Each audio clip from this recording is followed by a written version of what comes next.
The surface of the Earth is 30% land and 70% water. A newborn baby is composed of 70% water and 30% everything else. I guess this means that life and water are inseparable. A human child at birth undergoes a ritual almost identical to that inflicted upon a trout at death. The fish is whacked on the head, thus putting it out of its misery. The infant is whacked on the behind, thus initiating it into its misery. Upon my birth, my father made sure that I was given the proud, manly name of Augustine. And since I was born into the first family of angling, it should come as no surprise that I was a fishing prodigy. I caught my first steelhead with my mom on a worm when I was 4. I didn't feel any hostility towards land dwellers. I just had water on the brain. The only thing I gave much thought to was bait versus fly. On my 10th birthday, I caught my 180th steelhead with my dad on a fly. By the time high school rolled around, I was great at attracting steelhead. Not so great with the cheerleaders. And when most kids were making college plans, I didn't bother. I figured the only institution my grades would get me in was the Oregon State Pen. But on water, I understand the way fish think. My parents' union is one of stubborn, extremely loyal, hot-tempered, polar opposites. Ma is a bait fisher, an expert plunker of worms. My father is a writer secondarily, and a famous fly fisherman primarily. My brother Bill Bob is different than the rest of us.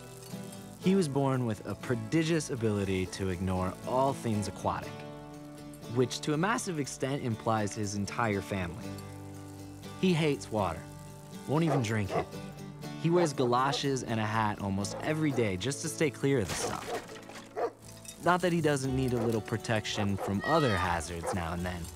Good thing Ma has native intelligence, and she always seems to be in the right place at the right time.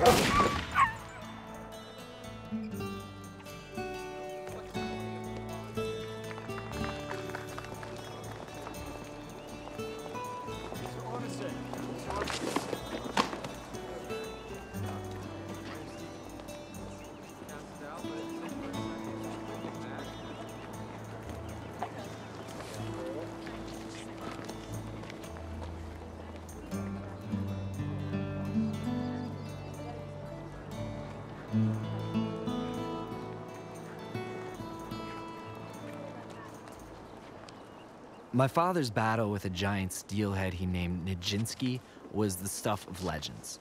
And the story of that fish brought him fame, fortune, and a healthy ego. Raised by English aristocrats, he inherited their speech and manners. When he autographs a book, he writes his entire name, Henning Hale Orviston. His children to approach every task, I call him H2O. He's the one person in the world who calls me by the name on my birth certificate. Augustine, best get another box from the car. Just brought in 3 boxes. Tell you what, Augustine. Until you find someone else to employ, you might want to do what I request. Yes, sir. You have children? Yeah.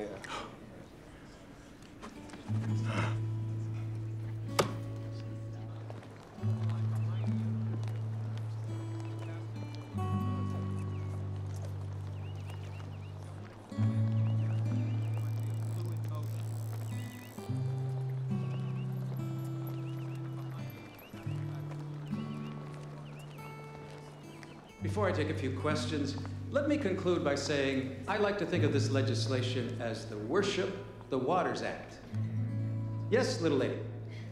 Hi. Curious. How can building all those new dams be an act of worship? Even if the wild salmon are lucky enough to survive the turbines on their pilgrimage up the river, their smolt will be swallowed, of course, by the predators on their way back to the ocean. Maybe we should call it the Slaughter the Salmon Act instead. There may be some collateral damage to the salmon, but this will create jobs and cut taxes and... Besides, we are making great strides with aquaculture these days. You'd be amazed what we're doing with farm salmon. Miss, there's no smoking here. You need to put that out. Of course, the environment. Come on. Certainly. Let's go. Come on. There's no evidence that consuming farm salmon poses any threat. Yeah, you and I can debate that, but we can both agree that fish have better places to live than pools of their own shit!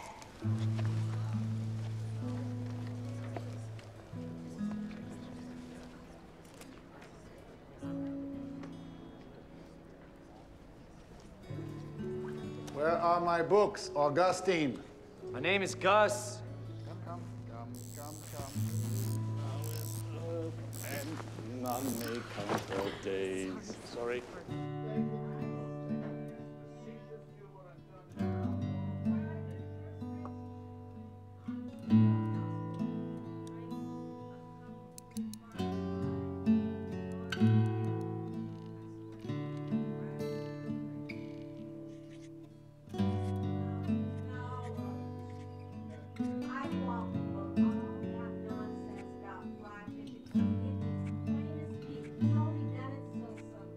My parents argued about a lot of things, but it was never a question of who would have the last word, merely who would have the next one. How could I tell them I was thinking about leaving home when I couldn't even get a word in edgewise?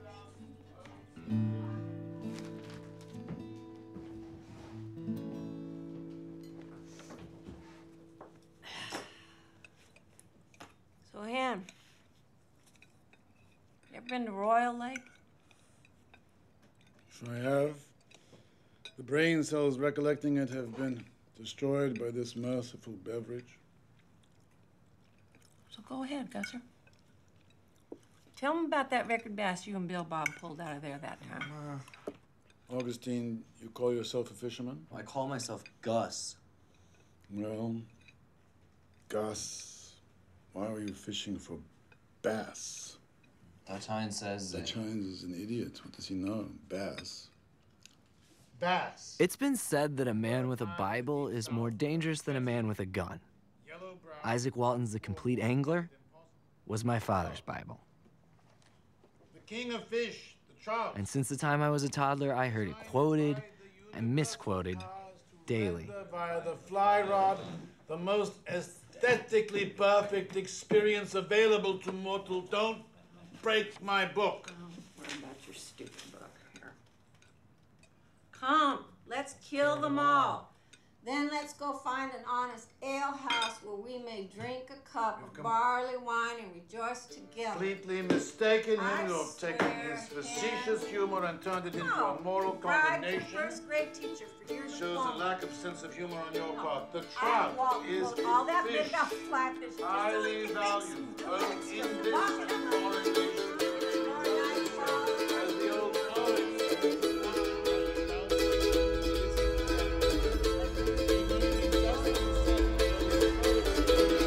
Just stop! Just shut up! Stop!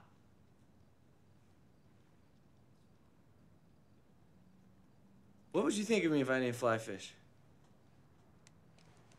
You know what you are? You're a fishing fascist. You're a diarrhea mouth bigot who's blind to anyone who doesn't drool over the sound of your stupid, suave talk. The only person you've ever loved is yourself because you got your head so far up your own ass that you don't see anyone else. That's no way to talk to your father. What in hell's gotten into you? You're a greedy, gloating shrew, and you don't know shit about fishing or living. Neither one of you do, because you're just both dug so deep in your ruts that you've got mud in your ears.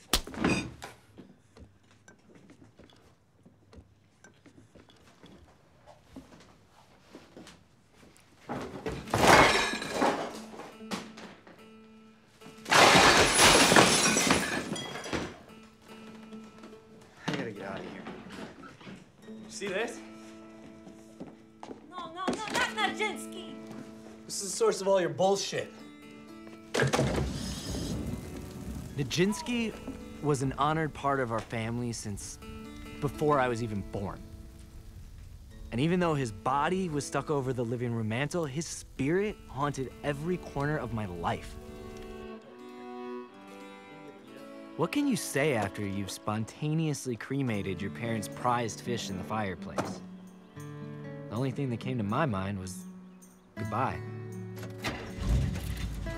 For me, happiness would never be found anywhere but on the banks of a river anyway. So I took the few possessions I owned and turned to the river, and to a new life devoid of every obstacle between me and my beloved art of angling.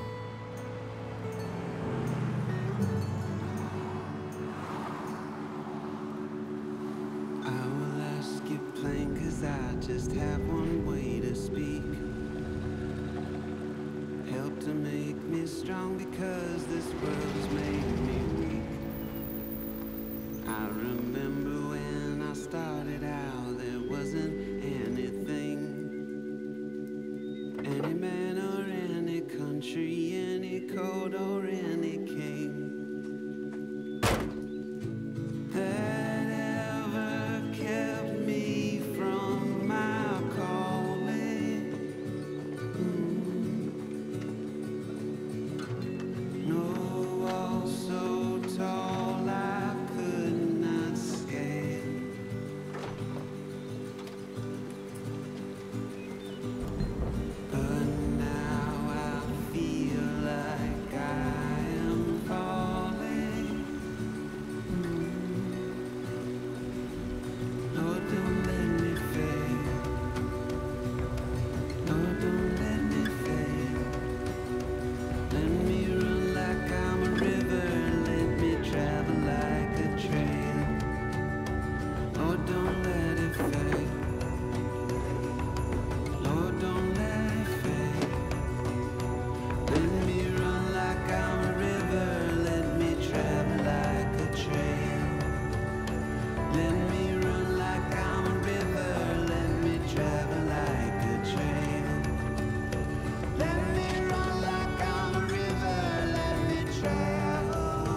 There's just nothing like the feel of a trout dancing through the river, making your pole pulse like a heart in your hands.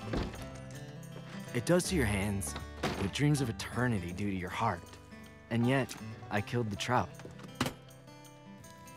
It's strange to kill your dance partner, but that's what I did. I did it because the world is strange. Because the world does not allow you to make up your own rules based on how you would wish things to be. Because this is a world where no matter who you are, your happiness, your survival, is based on sacrifice. Sweet, bleeding sacrifice.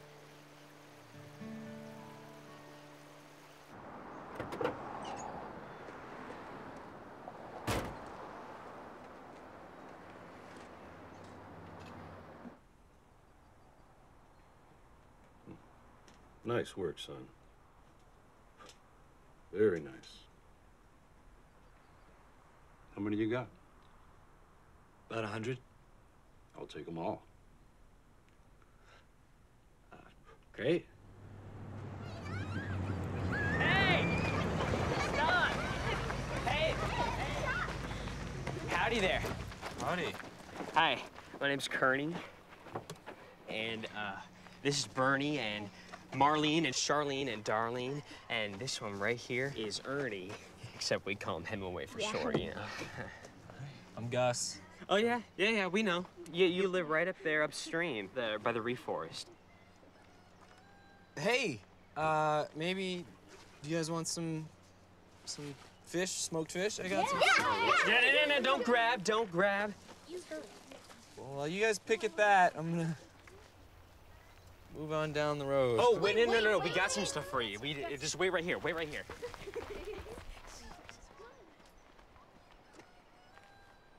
Hey, you like fishing?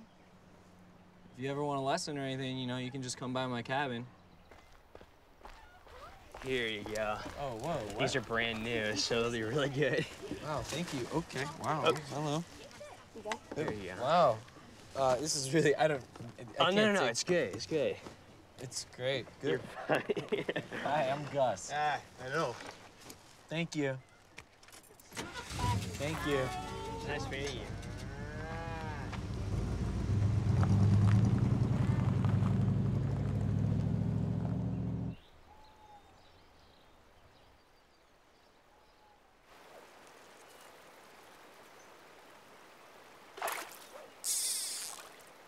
Nice job, Rodney.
Alfred, I promise I'll eat something else tomorrow.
There's one thing you can say about nature. If you make one lousy rule to describe it, it'll contradict you even if it has to bust its ass to do so. And so what? If anybody ever discovered the real laws of nature, nature would rear back and strike him dead before he could pass on the news. Jesus Christ. No, I think his name is Abe. Maybe Abe knew. Maybe he had just figured the whole world out and was about to tell me as I floated past. But God caught wind of it, stuck out his invisible foot, tripped, and drowned him. If the fool only knew how to swim.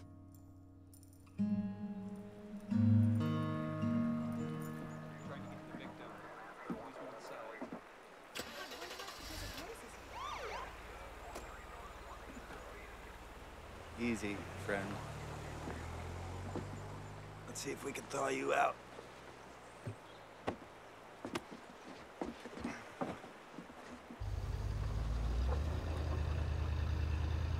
I am Titus.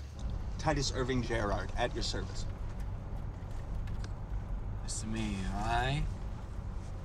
Simply Gus. Simply Gus? I don't think so. Anyone who knows the secrets to the catches you made today is not simply anything. There's no secrets to those catches. The trout I caught on a wet fly, the corpse I caught on a soggy dry. Yes, well, you've done old Abe's family some service by collecting his remains. And since we're all bodily destined for corpsehood and spiritually possessed of immortal souls, I see no reason to let the proximity of corpses ruin our day. If you think we're all possessed by immortal souls, I'd sure like to see them. Maybe you're looking in the wrong places.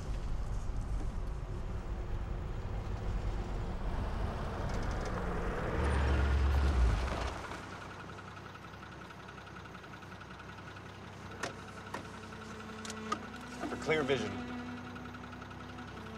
Thanks.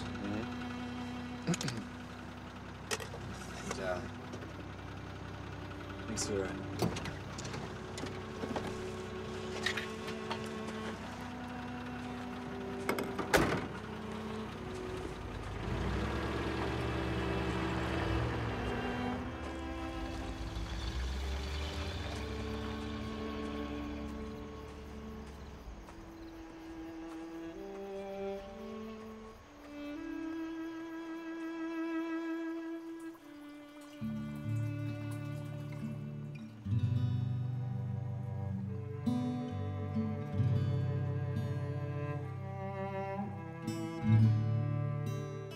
A fisherman is dead.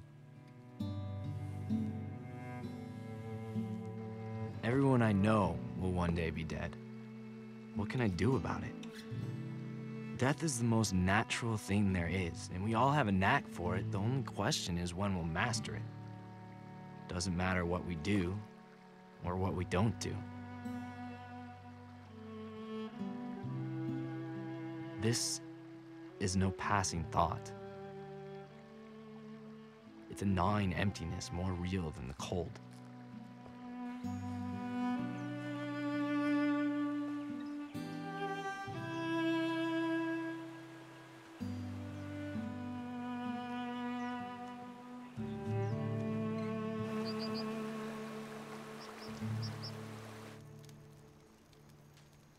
This is bullshit. Mom tossed a baby rabbit skeleton I had hanging in my closet.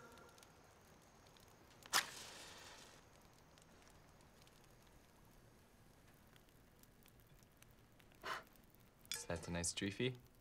Yep. Had to get a new one.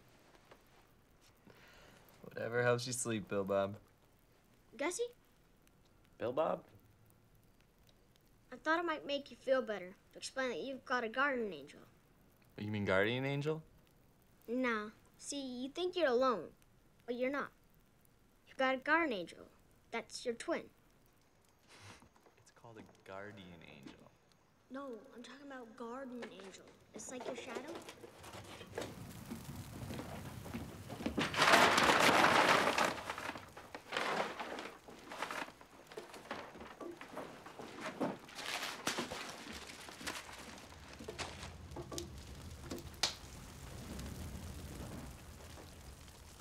Treefy.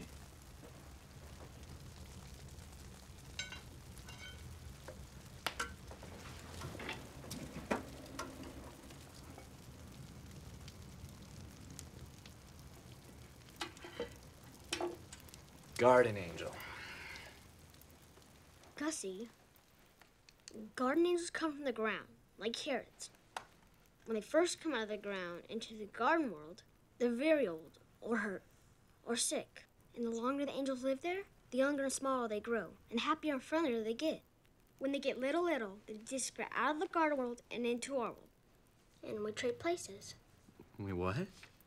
We trade places with our twin. We go there, and our twin comes here. We journey up and up through a long black tunnel till we reach the garden angel grounds. Spread up like carrots. Trade back and forth. Does knowing this make you feel a little less lonely, Gussie? Yeah, Bill Bob. Thanks.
Sorry. Don't get scared. I'm just a marvelous mystery. I just came here to go swimming.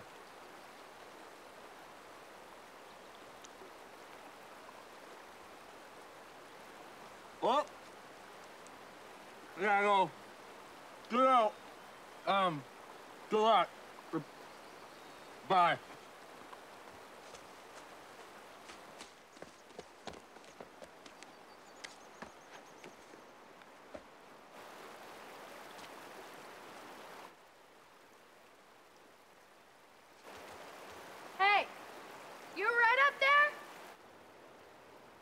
Yeah?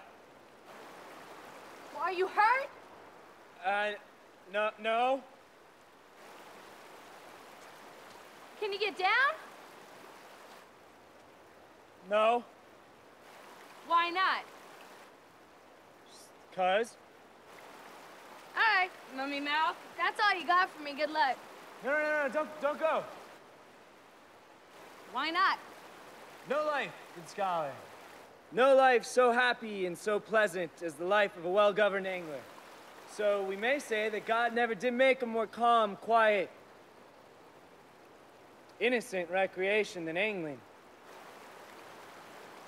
I don't suppose he did. And now I think it's time for you to repair to your angle rod, which should not be left in the water to fish for itself. Oh, yeah? Is that what we've been doing, huh? Funny, 'cause I thought I was trying to catch me a steelhead.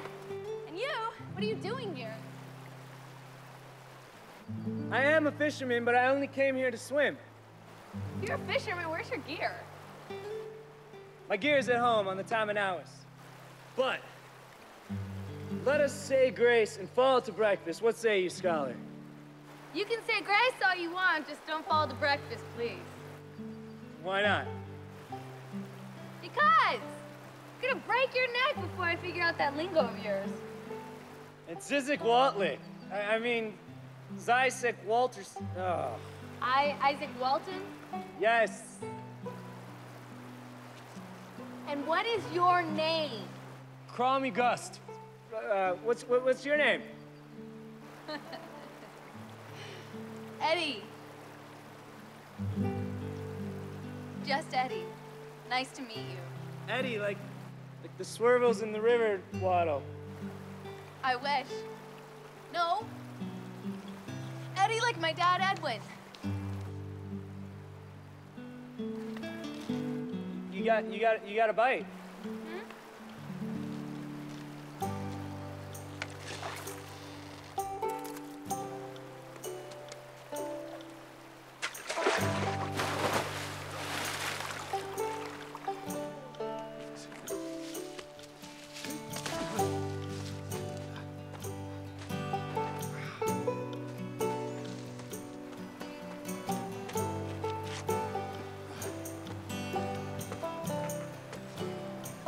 Where'd you go?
Seconds away, our guy Fontes, I am wounded.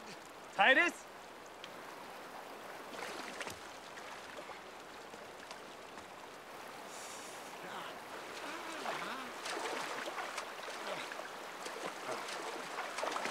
The Sufi Attar has written, one tiny fly which entered the ear of Nimrod troubled the brain of that idiot for centuries. Please, Gus, spare me Nimrod's fate.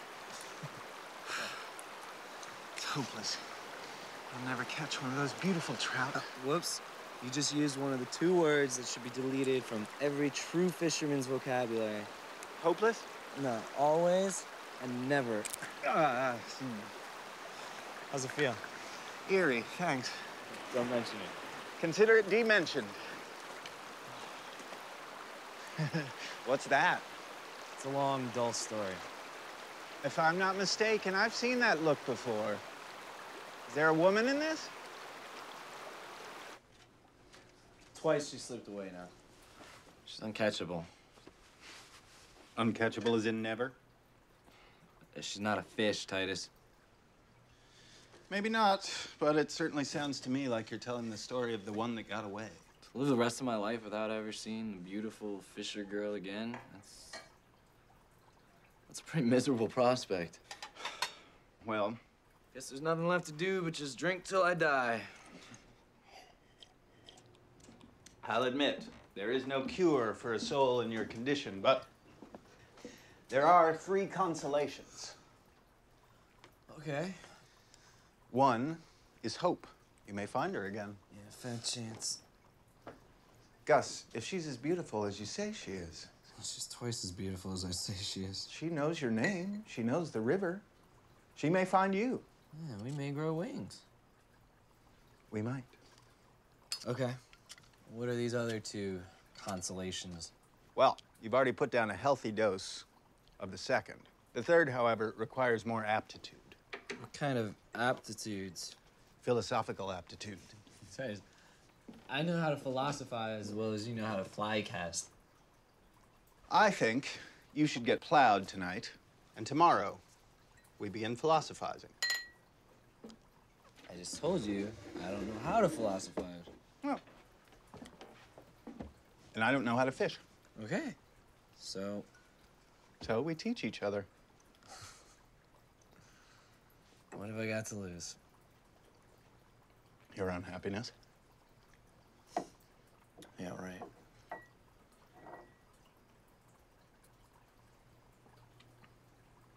What is that? Is that a imitation of a grasshopper? This is an abstract representation of a fat tourist on a golf course. It's called Bermuda shorts. I like it. What say we migrate to a watering hole a little closer to civilization? To Portland? Sure. The way that goes ahead often looks as if it went back. I just want to go ahead and find Eddie. Come on.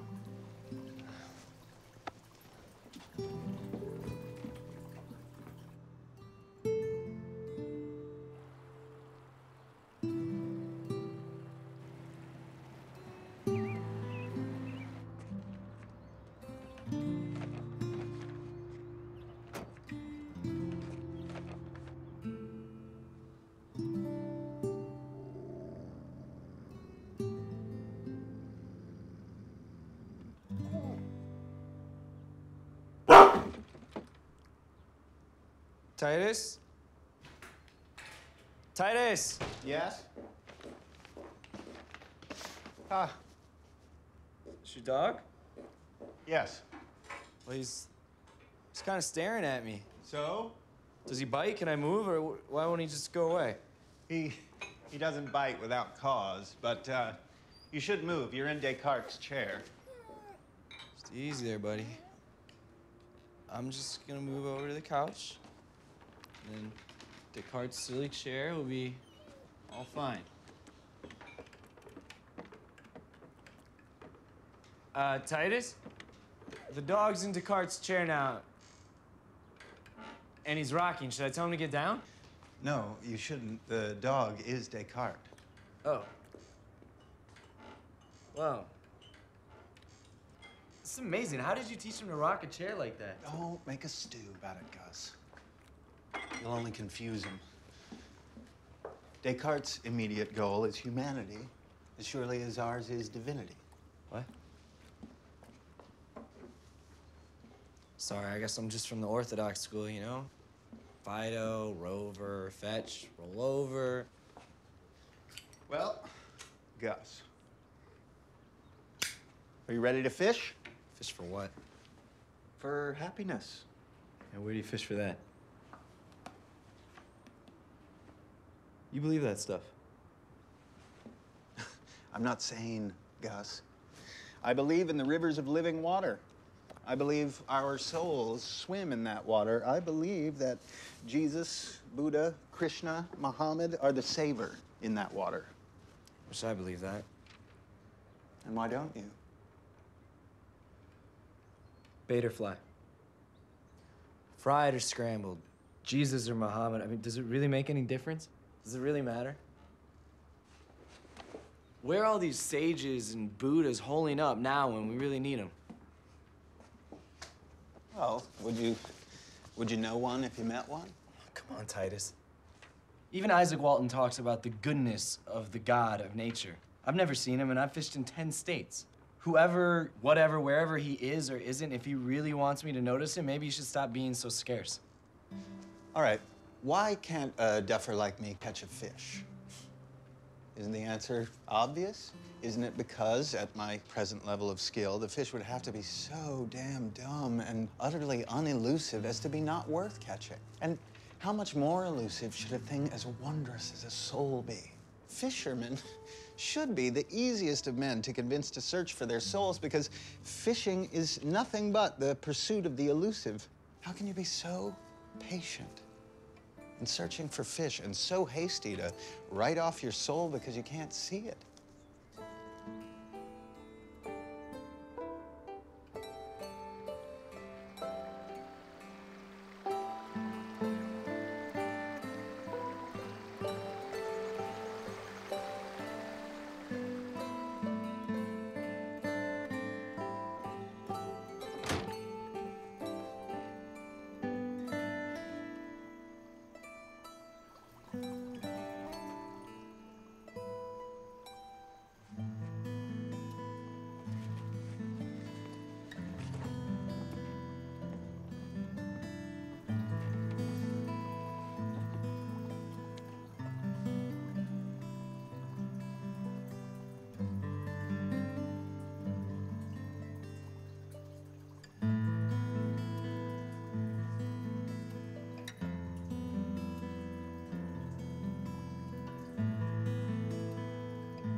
Hi. Yeah, I was looking for a girl named Eddie who works for you. She worked at your casting pool at that angling fair a couple months ago. She got a new job? Okay, well, could you maybe tell me, where she's working now? No, because privacy issues, right? Well, is there a supervisor that I could talk to or something?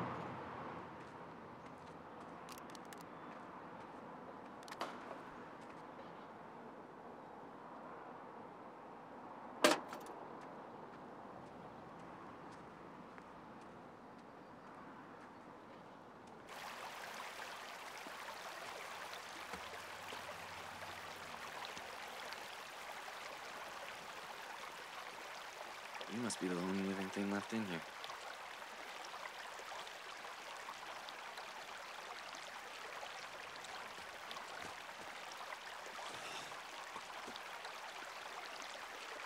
Think about an ant.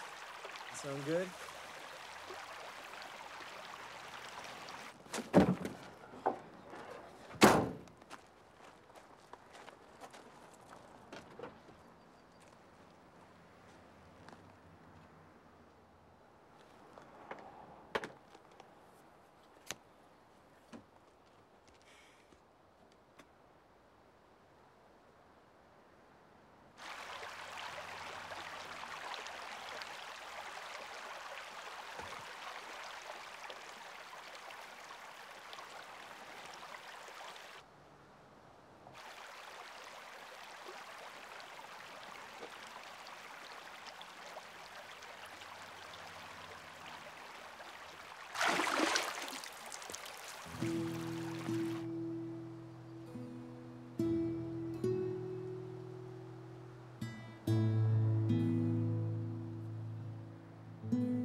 Do you think the soul strikes harder early in the morning, late in the evening, kind of like fish? Could be. Okay, so how do you suppose I ought to fish for mine? With a soul pole, I suppose. Where do I get one? Right here's good. That's where you got yours? I got mine here. You got yours there.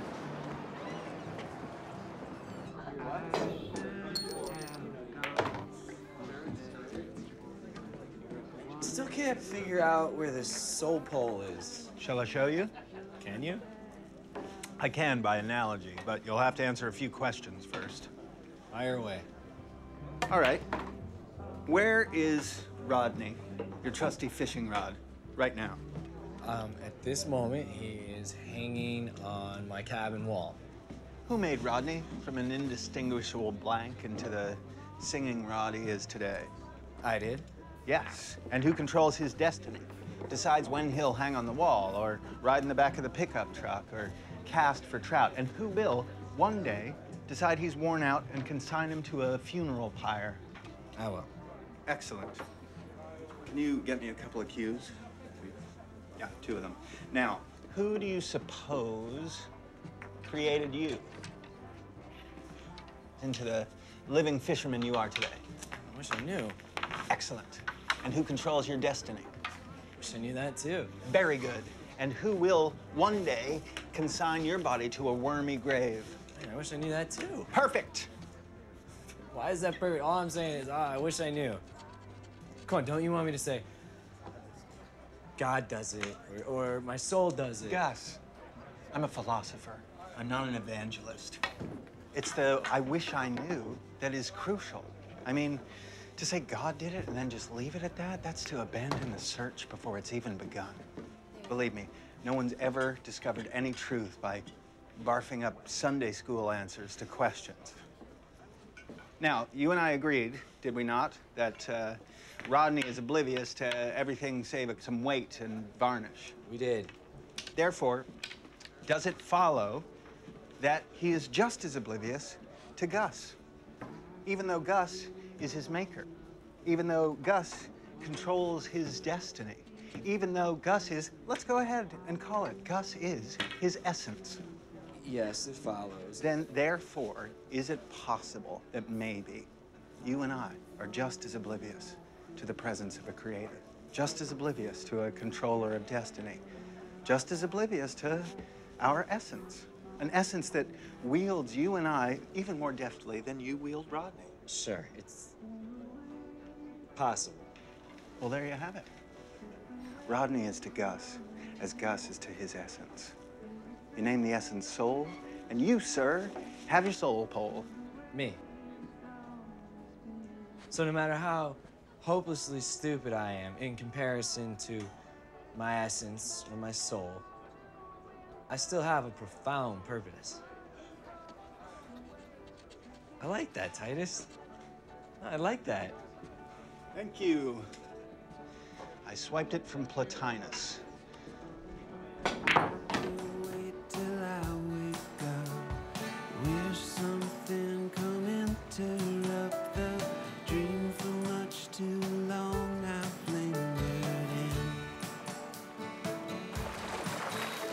Found so much more in this.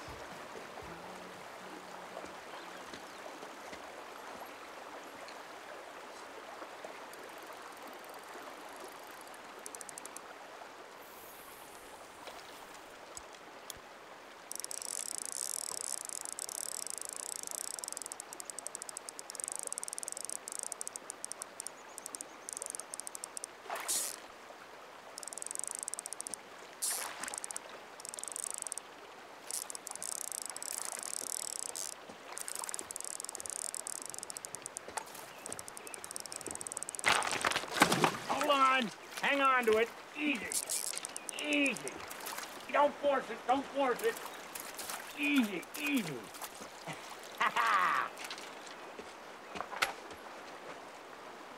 That's a real nice jack salmon, son. It's not a jack. It's a sea run cutthroat.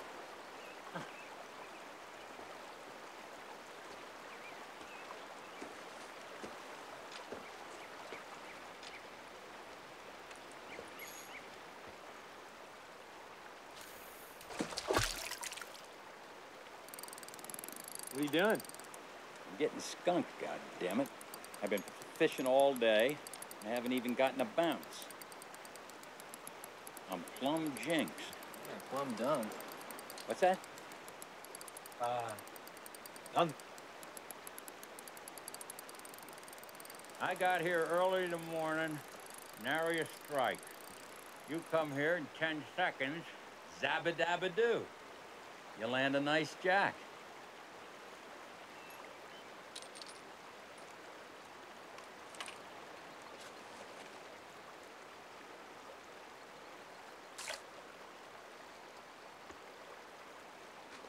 So, you know any good tales about this grand sport of ours?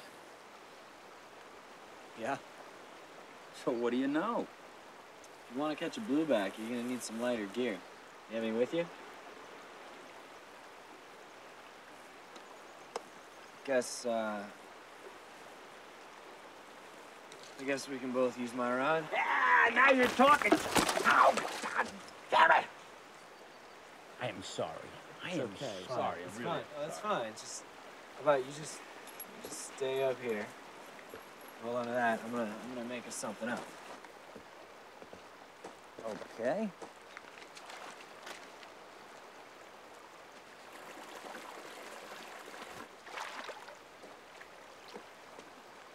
Get yourself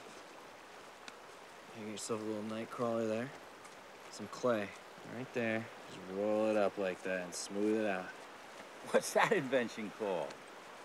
A Hostess Twinkie. A Hostess Twinkie. Get ready.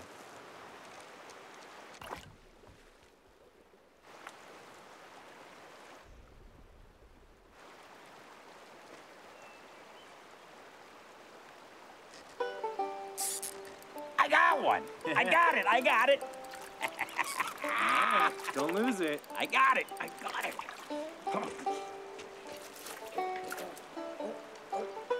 You got him. Look at it. Nice. Ooh.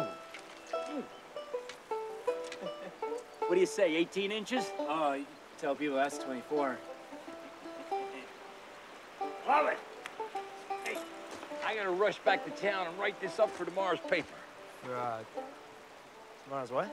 Post-telegram, Dutch Hines. The fishing Dutchman. You're Dutch Hines. Ah, what's your name? I'm just Gus. But that's really just a nickname, so I wouldn't use that. You know, I'd like to interview you, Gus.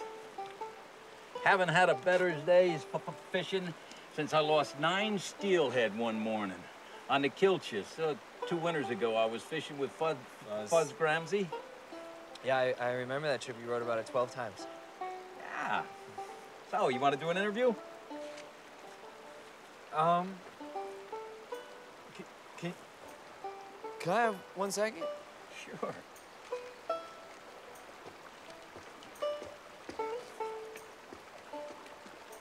Dutch Hines wants to interview me. That idiot's got 750,000 readers. He'll write about me for weeks and nothing distracts him. Nothing's gonna distract him for months because he's not gonna catch a fish for months. He made Fuzz Gramsey rich by endorsement. He endorses me. They'll have 1,000 followers by the end of the month.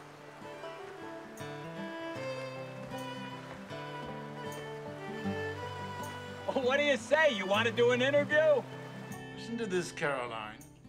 By a stroke of dumb luck, this old dog learned a bag full of tricks from a young buck he bumped into who just might be the finest fisherman this great Northwest of ours has seen in many a decade.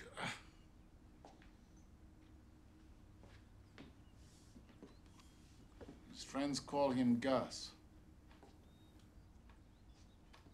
But he told us this is just a nickname. Okay. My real name is Antoine Chapeau. I'm originally from Palm Springs, California, where I used to manage a beauty salon. And I would spend my whole day just looking at women's hair. But you know what, Dutch?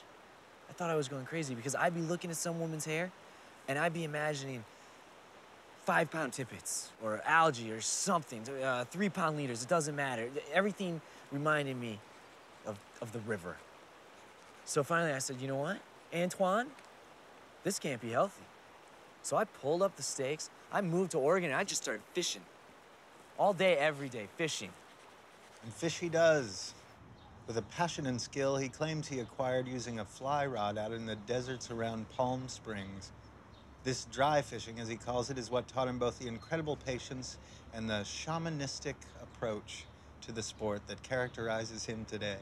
Listen, I gotta get back to the paper. What do you say we meet again next week and you tell me some more? Okay, but only if you put a message in your paper for me. Will the girl who ran away from the guy who recited Isaac Walton in the tree please contact Gus on the other river he named? He has your pole and your fish and wants to return them. He's totally harmless but urges you to bring a loaded gun if scared. As long as you come, thank you.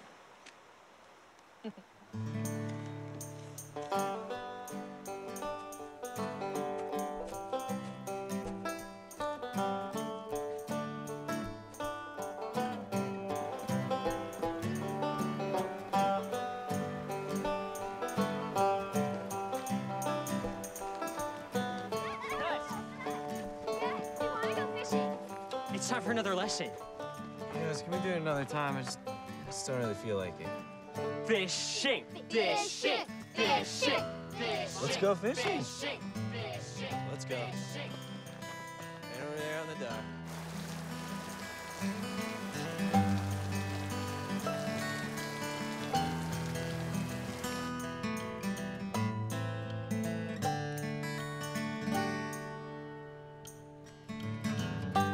Very nice.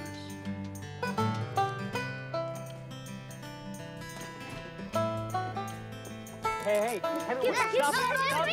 It's Snag! What? It's Snag. See? Oh, man. Whoa, hey, Hemingway, come here. Come here. Hey, do you want to catch this fish?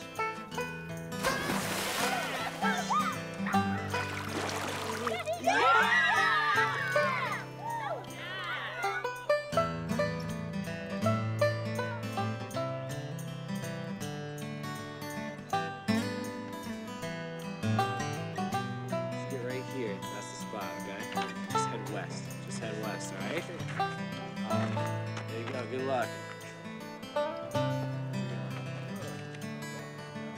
fish out here every day with those are good.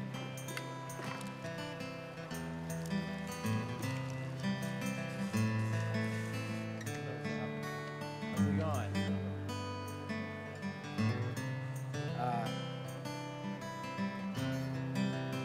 Yeah.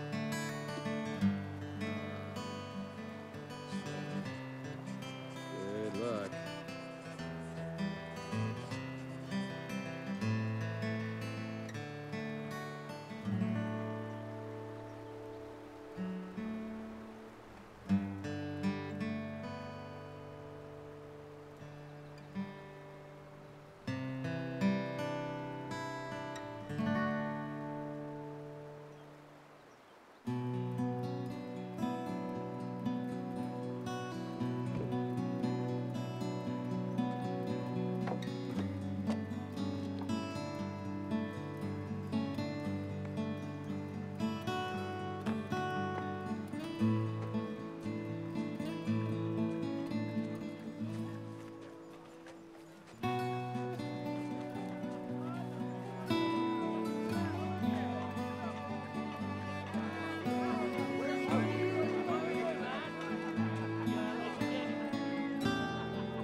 See, I read that I should bring a loaded gun with me, so took your advice to the letter.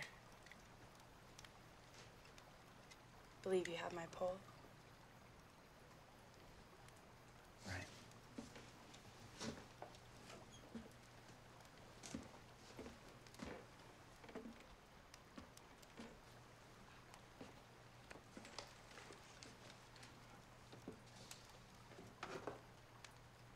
And a fish?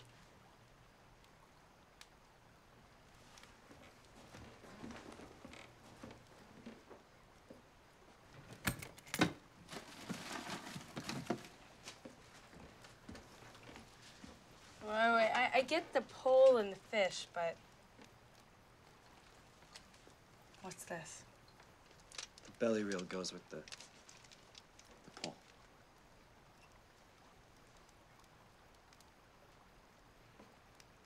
And how'd you know I'd come for them? I didn't. Everything in the world made me think you wouldn't.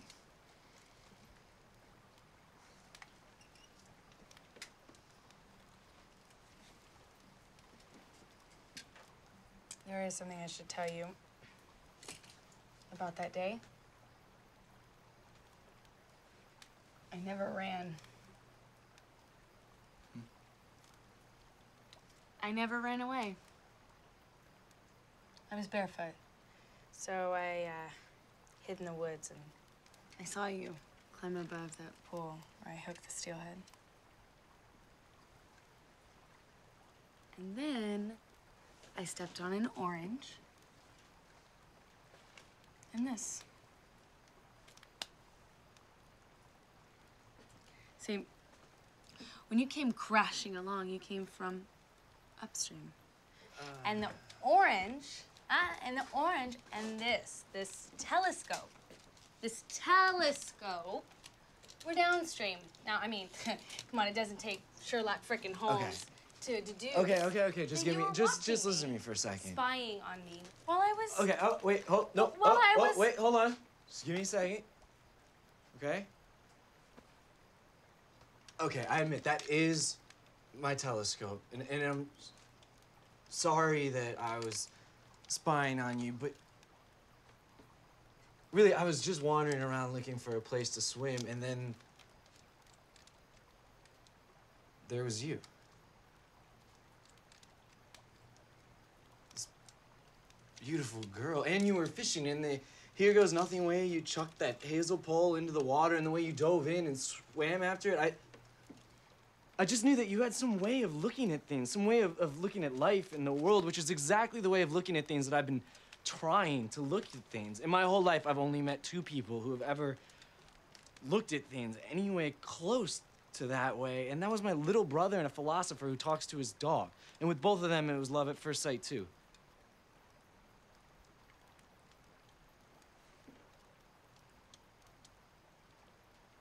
But I'm not sorry. Because when you see the most amazing, beautiful thing you've ever seen, you don't think about what's right or polite or tell it to cover up. Because you can't stop looking. You're just helpless.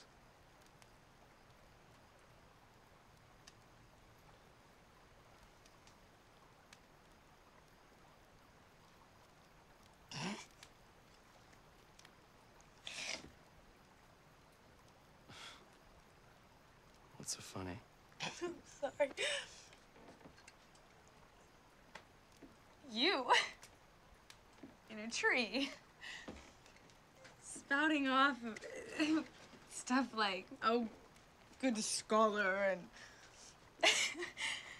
that God never made a more pure, innocent recreation than angling.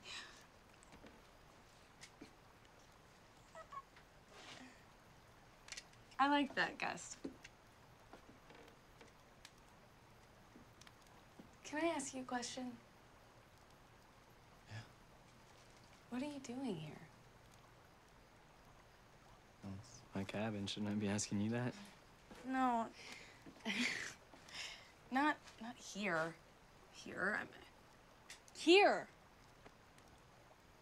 Here. alone.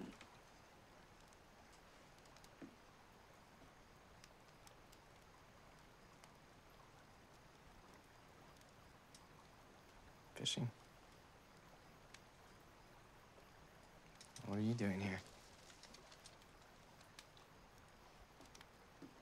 Here? Here.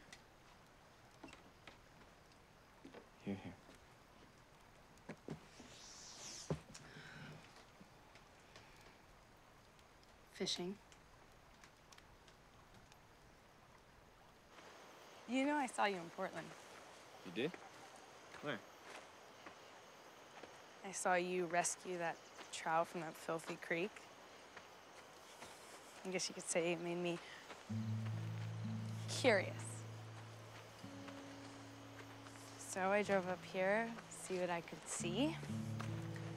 And I ran into this little boy who called himself Hemingway. And he immediately launched into this epic tale about a giant fish that he caught with help from a certain superhero named Gus. He spent 7 minutes underwater before he wrestled the fish with his bare hands. Bullshit. I know, that's what I figured. But I could see in his eyes what little Hemingway thought of you. And it made me even more curious.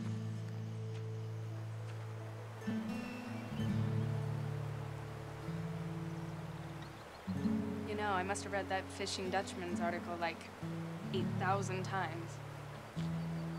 I knew it was you. And this time I came to see you.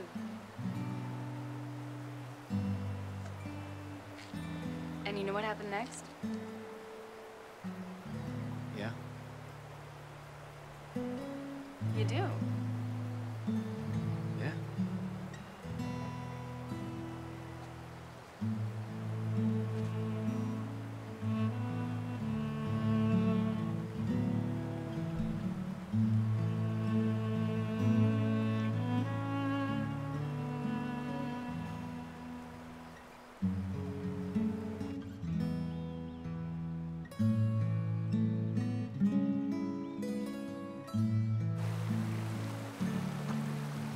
You threw his prized fish in the fire. It wasn't just any fish. He was Nijinsky.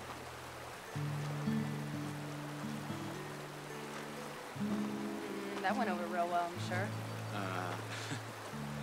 Not really. I haven't even spoken to either of them since. I don't even know why I came out here. Guess I just needed to get away. Parents seem like an interesting match. Interesting. It's a kind word for it.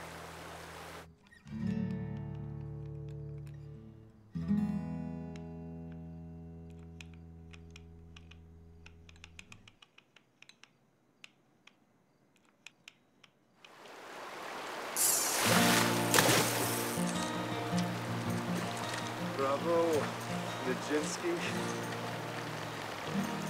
There are two stories of how Nijinsky found his way onto my parents' mantle. The one that landed my father's book deal, and the one that's the truth. Both versions begin the same way, with an epic struggle between a determined young fly fisherman and a giant steelhead. Little did either of them realize that their true nemesis was lurking somewhere downriver.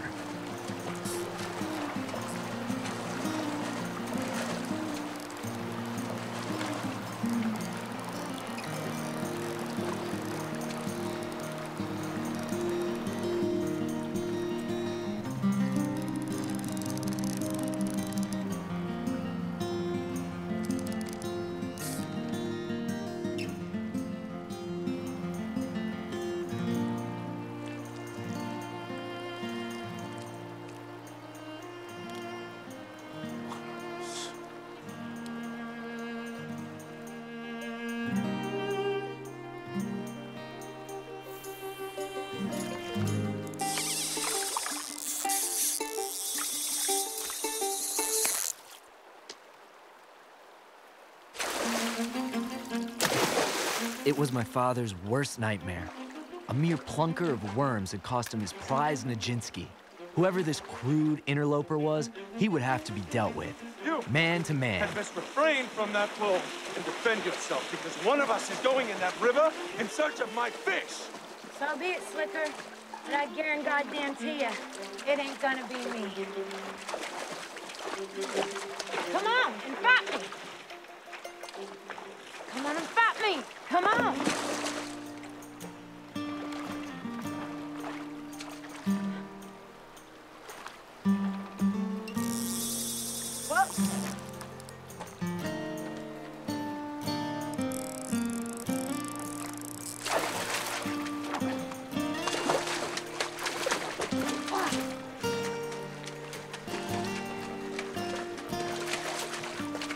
As my father watched the woman reel in Nijinsky for herself, he had no idea that she would become his lifetime adversary. She would also become my mom.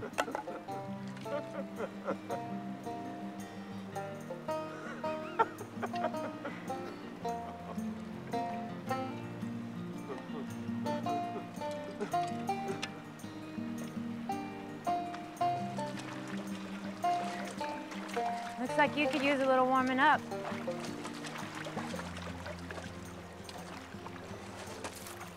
My parents came to an understanding. The story would be told as maybe it should have been. After all, my father reasoned, she did cause his 6-pound tippet to snap, and he had spent all that time tiring the fish out, making it easy for Ma to just reel him in.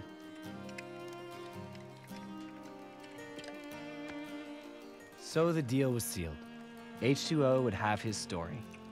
But never again would they use anything resembling reason in their discussion of the art of angling. Never again would they go fishing together, and never would their marriage vows waver or weaken.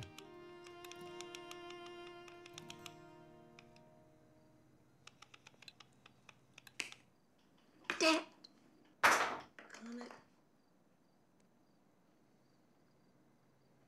Fly tying is for certain a tedious task, but there's no need to let it get to you like that, my love. Yeah, well, it ain't the fly that's bothering me. Gus. I just can't help but feel like we let him go. You can't keep a person in a place he doesn't want to be. Oh, but can't you at least make it a place that they might want to visit?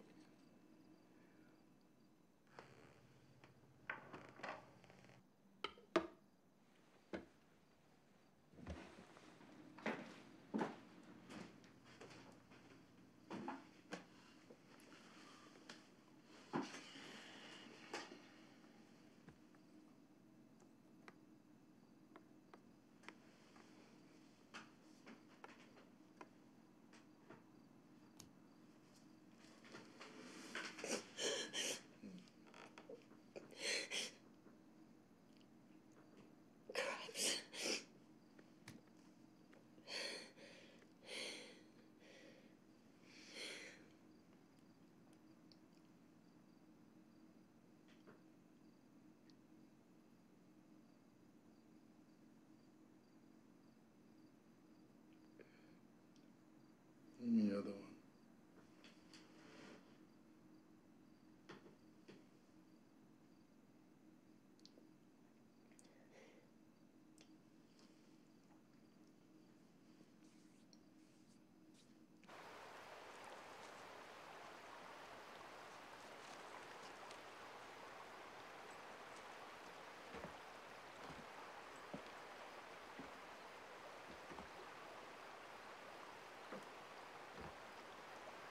What's that?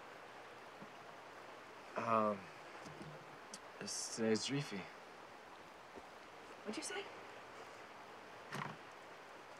When you were a kid, didn't you have, some stuffed animal or a ratty blanket or something that you just absolutely could not go to sleep without? I had the grossest pillow that I had to take everywhere. Okay. Well, Bill Bob has Dreefies. Okay. A Dreefy is it's a carefully selected relic of that day's adventure. So there's a different one every night. And just as important as the Dreefy itself is is the placement of the Dreefy. And if that's altered in any way before Bill Bob falls asleep, then it has the same effect of not having one at all. And he doesn't fuss, he doesn't protest, he just doesn't go to sleep. All night long. Mm-hmm. Wow.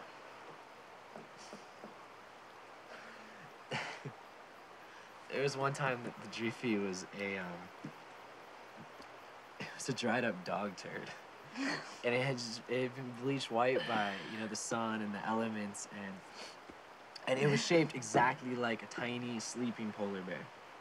But Bill Bob said that it was a tiny sleeping polar bear, and that it had been eaten by a dog, and that it had proved indigestible, and that it had been eliminated, and due to its unmentionable experience in the dog, it was in a coma. And Bill Bob was going to invoke the powers of the Tooth Fairy to bring it back to life. But Ma just threw the poor polar bear out the window without a question or even a glance at its miraculously sculpted bareness. She didn't believe his story. Guess not. And he didn't sleep all night long?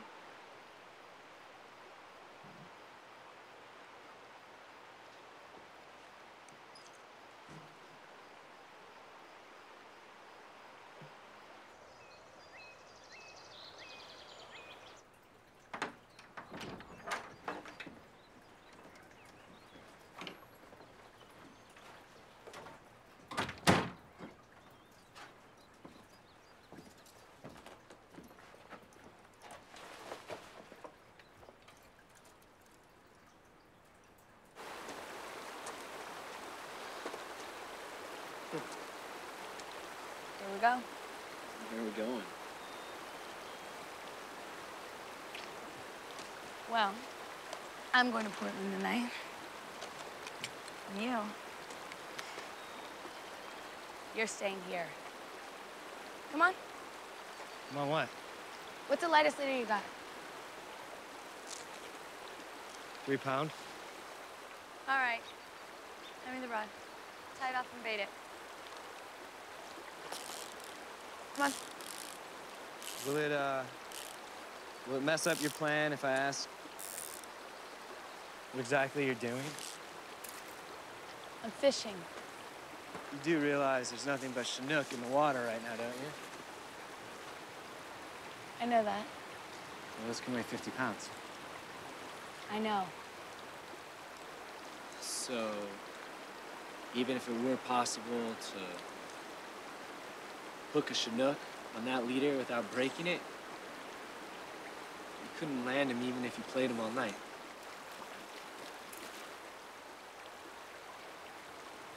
I know that. But you have to leave before dark. I do. But you don't, Gus. You gotta follow through with the plan.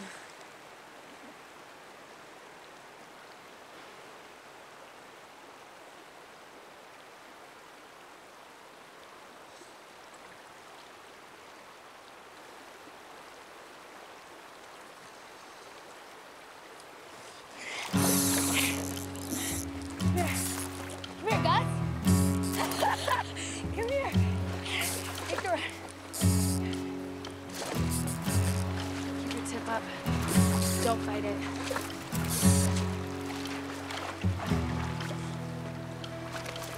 Play the Chinook. What?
Tired out there?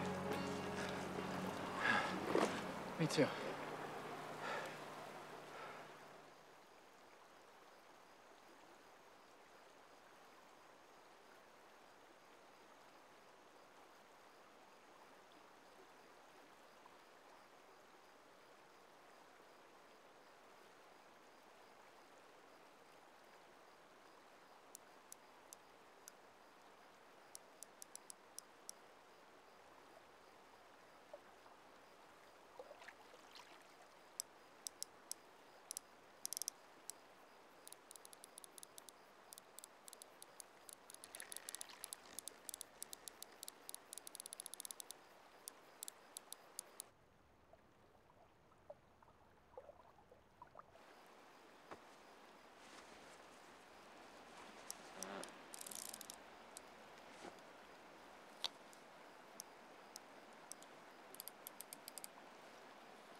You heading home?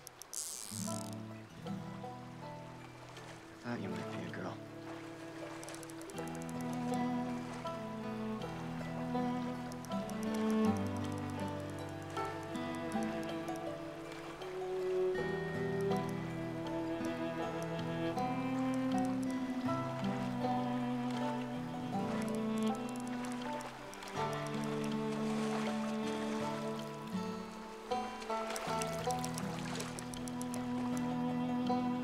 As we walked upriver, I felt like we were on a primordial journey to some forgotten ancient home.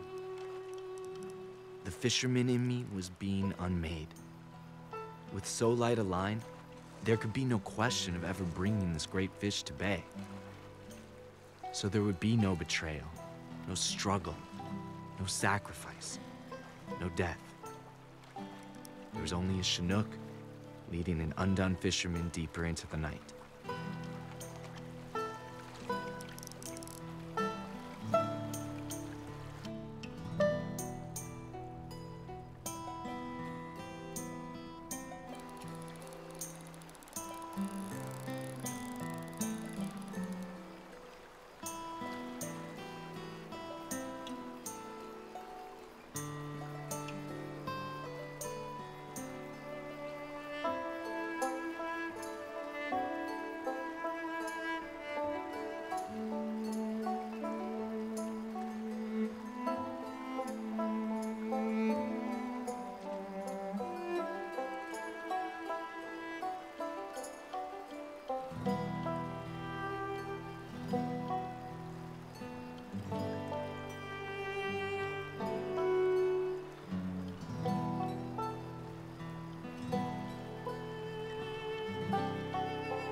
As I watched the sun wake the valley, I felt as though an oldest, greatest, longest lost friend had come to walk the road unseen beside me. And just as quickly, that feeling left and blended with the sunlight. I knew from this point on there was no escape and nowhere to go. I was already there.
When the bow broke, we were crossing America.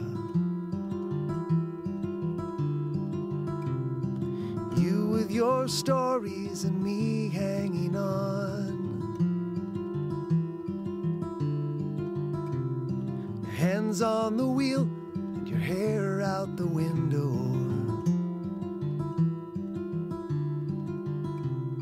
It's counterfeit color danced in the September air. When the bow broke, we were flirting with Canada. You said, prove that you love me and live with me there. Today's Dreefy.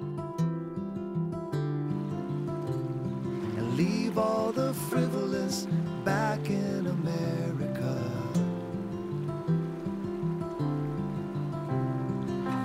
Found true love in a picture that you saw somewhere. He took her hand, they did cartwheels right into the air, and then they fell.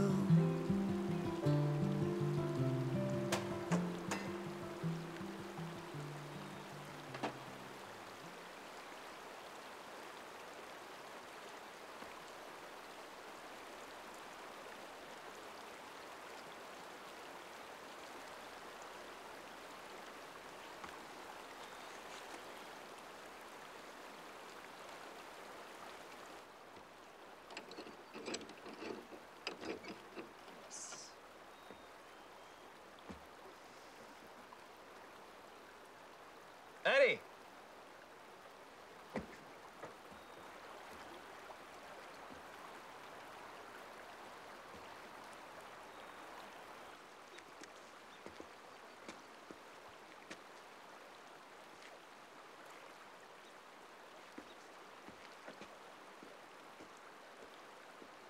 Huh?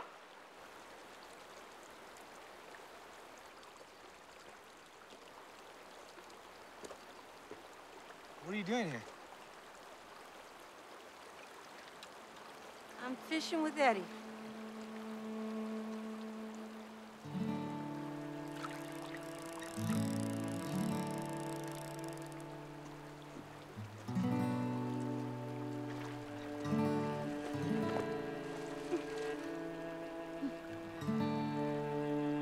Cripes O'Reilly. It's Glum Gus.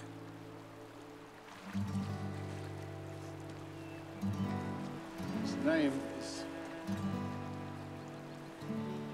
Gus.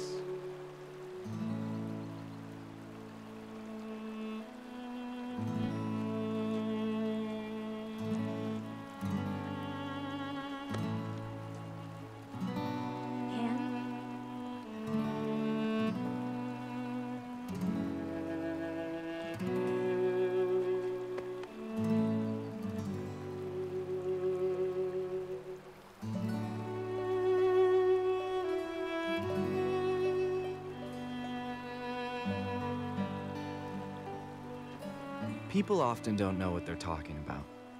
But when they talk about love, they really don't know what they're talking about. The one sure thing you can say about love is that there isn't much you can say about it. Not that you shouldn't try. You can make analogies. Love is like a lot of things. One thing it's like is a trout stream. Try to capture a trout stream with a dam, and you get a lake. Try to catch it in a bucket, and you get a bucket of water. Put some under a microscope, and you get a close-up look at some writhing microcooties. But a trout stream is only a trout stream when it's flowing between its own two banks, at its own pace, in its own sweet way.